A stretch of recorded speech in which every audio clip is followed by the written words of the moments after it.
This is this is my first podcast that I'm going to do. This one's about growing up on the Woodside estate. I grew up on Woodside in the 1970s and the 1980s. During the 70s, it was quite a good place to be. It was quite a good place to grow up on. When we first came to Telford, we thought how much of like a holiday camp the area looked like. Everything was new. There was trees, greenery, so much greenery. Where we came from originally in Birmingham, it was just like concrete. Everything was concrete. You had the flats, you had the houses. Greenery wasn't something that you normally saw. When we come up to Telford, the first time we ever came up, that was got to be about 1971. And I think what it was is that my uncle and my auntie and their family, my cousins, they'd already moved up to Woodside. They lived on the estate. And my uncle said to my mum, "Why don't you come to Telford? Why don't you come to Woodside? It's Telford New Town. It's a brand new town. It's got everything. There's lots of work around. So he's told my mum that my dad would find work quite easy. She'd find work quite easy, and we should come up."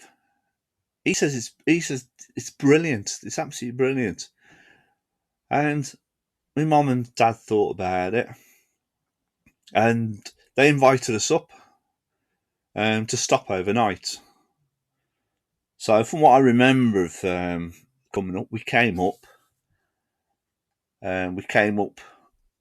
Um, down to the estate, and the first thing I sort of remember was where they lived, which was on Wildwood, on Woodside. Their house where they lived in was just quite a big, tall sort of house. It was so many floors. It was quite a big building. That the front of it was on the back of a riding stables.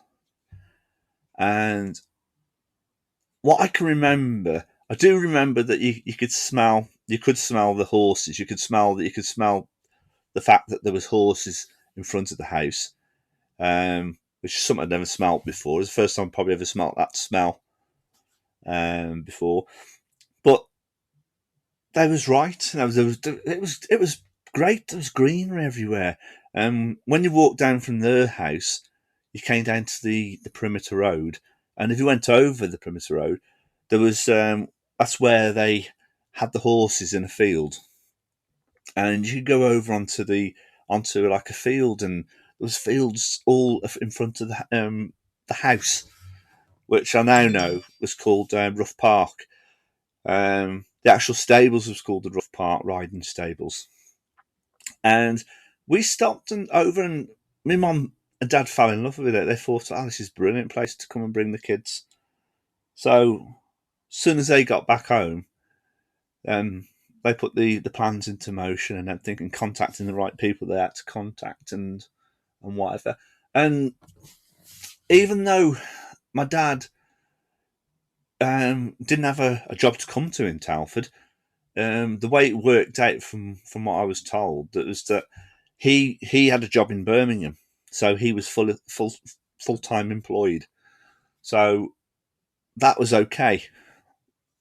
So we were sort of told, to come to Telford, you'd get a house. And so I think my mum and dad must have come up. They would have come up probably beforehand to find out about the house that we would get. And my parents told me that what they went to was a place called Upper House in Madeley, which is the building's still there now. It's been a few things since we've been here. I think it was a court at one point. But the TDC had it, Telford Development Corporation. They had this building. My parents went along to there, And when they got there, they were told, "Here you are. Here's 3 sets of keys to 3 different properties. Go along to each property, choose which one you want." So they were given 3 sets of keys, went off, looked around the different properties. They found the one that they liked, which was on Woodside, which was in Wantage on Woodside, which weren't too far away from where my uncle and his family were, because they were in Wildwood. Wantage weren't too far away from there.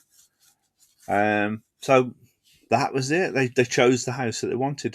So all we knew is that as kids, we were told that we would be moving. My dad knew somebody that had a van, and the guy actually lived in Telford. So he came down to Birmingham with his van. We got all our stuff into the back of the van. I can remember that. And us kids were sort of we were sort of put into the back with all the furniture and everything like that. The doors were shut. We were in the back of the van. Off we went. And what I can remember is when we got to Telford, we stopped somewhere, and I know where it is now, but it was in Madeley, and because they opened the back of the van to check on us, from what I can remember, and the first thing I saw was a red telephone box, and this red telephone box wasn't too far from where the Miners pub is in Madeley, the Miners Arms, and that was my first sort of sight of sort of coming to Telford, moving to Telford. Eventually, we got to the house that we were given, and we moved into the house, and then we had to find what schools we had to go to. Because where we were on the estate, on this side of the housing estate, there were 2 schools on there. You had the Woodside 1 school, as it was called, and then you had the William Reynolds School. And the side of the housing estate where we were, you came under, was where the Woodside 1 was. So that was my first school. I went into the infants, Woodside 1 infants. My brother was older than me, and he went into the juniors in the Woodside 1 school. And my younger brother, he wasn't of school age yet, so he was about 18 months old. So we moved into our house, as I said, and started going to school. And that was the start of us on the housing estate, growing up on the housing estate. Where we were, the shops, we had shops on the estate. So we had, if you went sort of up to the top end of the estate, there was a shop there, which was like a newsagent's. And then if you went sort of further down towards where our school was, that was the centre of Woodside. You had the Woodside Community Centre. We had our own doctors there, and we had the community centre. Inside the community centre, as we sort of come up, as you're walking up towards it, you could see on the left-hand side was the Dolphin pub, and then you carried on up, and you went past 2 telephone boxes, red telephone boxes on the right-hand side, and then you went in through the doors, and you came inside the centre.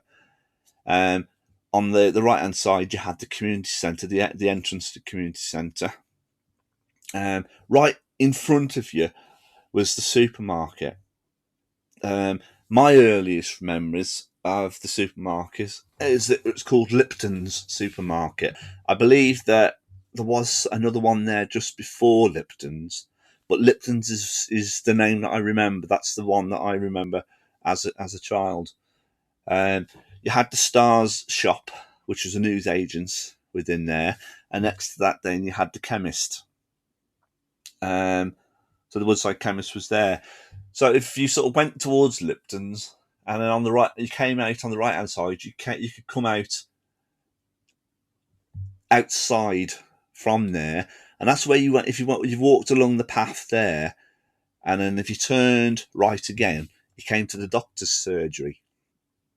That was our doctor's surgery. I think our first doctor's name was Dr. Richardson. Then on the left hand side, there was these train carriages, and this is where the kids would go to play. So these were two train carriages. So you had like they're like a greyish colour with the black roofs on them, from what I can remember of them. And you had like your first train carriage, then in between the two train carriages, what they'd done is they'd built like some toilets, brick toilets. So the toilets were sort of built there, in between, which had like a covering over the top. So you had one carriage on one side of this building, and then you had the other train carriages on the other side of the building. And what you would do is you would go in through the door of the train carriage, and you went inside, and inside the train carriages, that's where you would do things like activities. You could do painting in there. You could play games in there. There was all types of things you could do in the carriages. I believe that they had like a youth club or something at one point inside there, where the older kids went in. As a kid, what I remember is that when we went there, the carriages were run by two people. One of them was called Pauline Carr, and ever such a lovely lady, and the other lady that ran it was called Mavis Knight. And these two women became legends on the estate, because all the kids knew them, and they run it perfect. They were absolutely lovely the way they ran it. And I can remember that they used to cook some things in there. It was normally what it would be on sort of one of the days you could have had jacket potatoes. On another day you could have soup, which was in like a plastic cup. And they used to do that for the kids, and the kids could have a jacket potato, or you could have the soup on one of the days. And that's another sort of memory that sort of sticks in my mind. The back of the trains was amazing as well, because on the right hand side you had like a little small paddling pool. It was only a paddling pool, but it was there on the right hand side, and we normally would go in that when the weather was a lot better, and that's when the water would have been put in there when we had decent weather. There were two wooden forts out the back, made out of wood. They were sort of like it's hard to describe what they were, but they were sort of like they were forts with doors, entrances on them, and you go in through the entrance on the fort, and then there was like some like wooden sort of ladder type of thing to go up, and then you can go up to the top of the fort, and then there was like another sort of area on the top of the fort, and there were two of these forts. One of them had a slide on it. I can always remember this slide, because I can remember that on the one time when all the kids were playing, I think there was sort of like an accident had happened, because one of the kids was going to come down the slide, and they fell off the top bit down to the bottom, and I can always remember that. To us, it was sort of like a big thing where one of the kids have sort of fallen at themselves. They looked big to us, but obviously as kids they would look sort of quite big, but they were probably a lot smaller than what we sort of would have remembered them as. And that's where we played on the housing estate. It's that was our main sort of place to go and play. Also, things I remember is the community centre. I think it was every Saturday they used to put some sort of films on for us. There was a room that you went into, and what they would do is they would play us. From what I can remember, that's the first sort of time I'd ever seen Flash Gordon. the program was quite dated because I think the program was